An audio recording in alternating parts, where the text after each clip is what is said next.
La monnaie, outil de mesure indispensable. C'est donc il y a 2700 ans que la monnaie fut inventée, constatant que le troc ne permettait pas de faire des échanges complexes. De là sont apparues les premières pièces de monnaie, frappées à l'effigie du roi de l'époque. Il suffisait d'utiliser ces pièces en guise d'unité de mesure pour pouvoir échanger. La monnaie fut donc adoptée comme étant un substitut de valeur. Elle remplace la valeur d'une chose sous la forme d'une valeur chiffrée. Chiffres qui peuvent être matérialisés sous forme de pièces ou de billets et inscrits dans des livres de compte. La monnaie est le substitut de valeur de référence qui sert à compenser cet échange. La monnaie est une reconnaissance de dette de la valeur du bien ou du service échangé.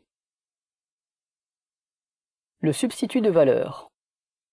150 000 pour une maison, 15 000 pour une voiture.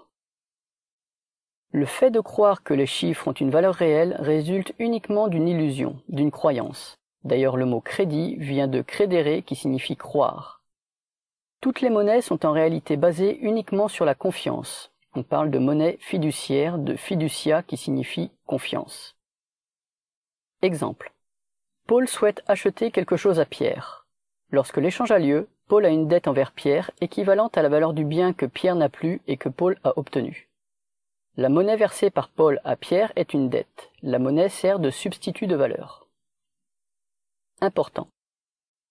La production de monnaie sert à mesurer les dettes, mais ne doit pas être une dette dans sa fabrication, sous peine de voir un système capitaliste et des relations dominant-dominé. La monnaie est donc un instrument de mesure qui a une valeur, ce qui diffère des autres outils de mesure sur ce point particulier. Car par exemple, je ne peux pas vous donner des degrés Celsius ou des mètres.